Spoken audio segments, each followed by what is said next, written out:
Friends, इस post में हम प्रेरक कहानी खुशी की तलाश happiness story in Hindi share कर रहे हैं। मानव सदा खुशी की तलाश में रहता है और उसे प्राप्त करने जीवन में कई लक्ष्य निर्धारित करता है, लेकिन उन लक्ष्यों की प्राप्ति उपरांत भी वह पूर्ण रूपेण खुश नहीं हो पाता।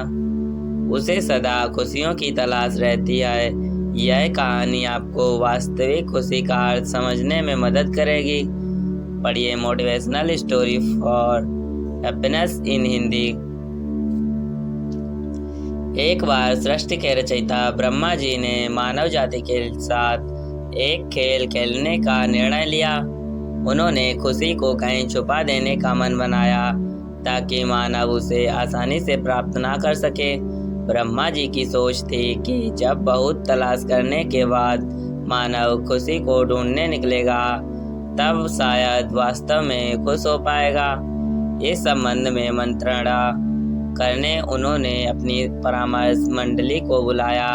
जब वह परामर्श मंडली उपस्थित हुई तो ब्रह्मा जी बोले, मैं मानव जाति के साथ एक खेल खेलना चाहता हूँ। इस खेल में मैं खुशी को ऐसे स्थान पर छुपाना चाहता हूँ जहाँ से वह उसे आसानी से ना मिल सके, क्योंकि आसानी से प्राप्त खुशी का महत्व मानव नहीं समझता है और पूरी तरह से खुश नहीं होता। अब आप लोग मुझे परामर्श दें कि मैं खुशी को कहाँ छुपाऊँ। इसे धरती की गहराई में छुपा देना उचित होगा। पहला परामर्श आया, लेकिन मानव खुदाई कर आसानी से इसे प्राप्त कर लेगा। ब्रह्मा जी ने असहमति जताते हुए कहा, जो फिर इसे सागर की गहराई में छुपा देना अच्छा रहेगा। एक परामर्श और आया, मानव सारे सागर छान मारेगा और खुशी आसानी से ढूंढ निकलेगा, इसलिए ऐसा करना ठीक नहीं होगा। ब्रह्मा जी बोले, बहुत से परामर्श सलाहकार मंडली ने दिए, लेकिन कोई ब्रह्मा जी को जचे नहीं। काफी सोच विचार कर ब्रह्मा जी ने एक निर्णय पर पहुंचे जिससे परामर्श मंडली भी सहमत थी। वह निर्णय था कि खुशी को मानव के अंदर ही छुपा दिया जाए। वह उसे ढूंढने के बारे में मानव कभी सोचता ही नहीं है, लेकिन यदि उसने वहाँ खुशी ढूंढ ली तो वह अपने जीवन में वास्तव में खुश रहेगा। कहानी से सीख, मोरल ऑफ द स्टोरी, हम अक्सर खुशी को बाहर तलाशते हैं, किंतु वास्तविक खुशी हमारे भीतर ही है। आवश्यकता है उसे अपने भीतर तलाशने की। दूसरी कहानी, सबसे खुश पक्षी। एक कौवा एक वन में रहा करता था। उसे कोई कष्ट नहीं था और वह अपने जीवन में पूरी तरह संतुष्ट था। एक दिन उड़ते हुए वह एक सरोवर के किनारे पहुंचा। वहां उसने एक उजले सफेद हंस को तैरते हुए देखा।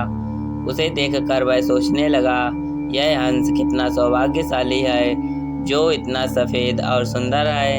इधर मुझे देखो, मैं कितना काला और बदसूरत हूँ। ये हंस आवश्यक इस दुनिया का सबसे खुश पक्षी होगा। वह हंस के पास गया और उसने अपने मन की बात उसे बता दी। यह सुनकर हंस बोला, नहीं मित्र, वास्तव में ऐसा नहीं है। पहले मैं भी सोचा करता था कि मैं इस दुनिया का सबसे सुंदर पक्षी हूँ, इसलिए बहुत सुखी और खुश था। लेकिन एक दिन मैंने तोते को देखा जिसके पास 2 रंगों की अनोखी छटा थी। उसके बाद से मुझे यकीन है कि वही दुनिया का सबसे सुंदर और खुश पक्षी है।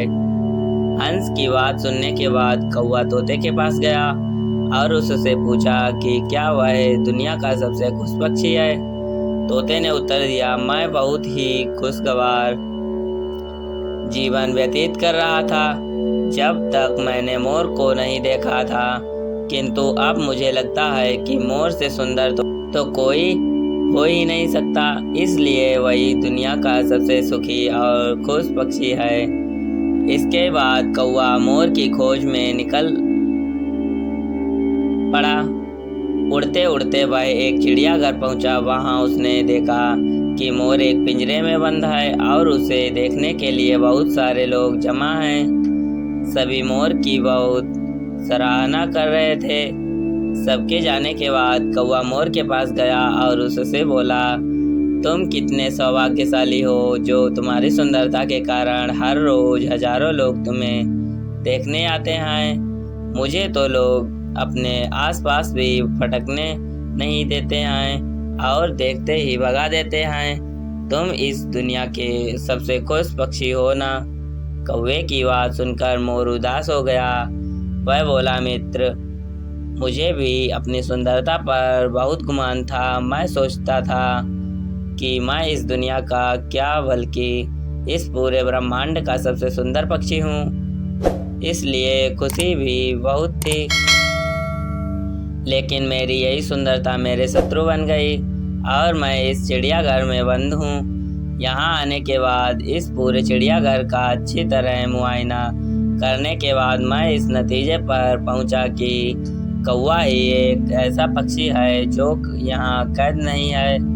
इसलिए पिछले कुछ दिनों में सोचने लगा हूँ कि काश मैं कौवा होता तो कम से कम आज़ादी से बाहर घूम सकता और तब मैं इस दुनिया का सबसे सुखी और खुश पक्षी होता। कहानी से सीख, मोरल ऑफ द स्टोरी, हम हमेशा दूसरों को देखकर व्यर्थ ही स्वयं की तुलना उनसे करने लगते हैं और दुखी हो जाते हैं। भगवान ने सबको अलग अलग बनाया है और अलग गुण दिए हैं। हम उसका महत्व नहीं समझते और दुख के चक्र में फंस जाते हैं। इसलिए दूसरों के पास जो है उसे देखकर जलने की बजाय हमें हमारे पास जो है उसके साथ खुश रहना चाहिए। खुशी बाहर ढूंढने से नहीं मिलती है, वह तो हमारे अंदर ही छिपी हुई होती है। फ्रेंड्स, आपको हैप्पीनेस स्टोरी इन हिंदी कैसी लगी? आप अपने कमेंट से द्वारा हमें अवश्य बताएं। Happiness short story in Hindi पसंद आने पर लाइक और शेयर करें। ऐसी ही और मोटिवेशनल स्टोरी इन हिंदी पढ़ने के लिए हमारे चैनल को सब्सक्राइब अवश्य कर लें। थैंक्स दोस्तों।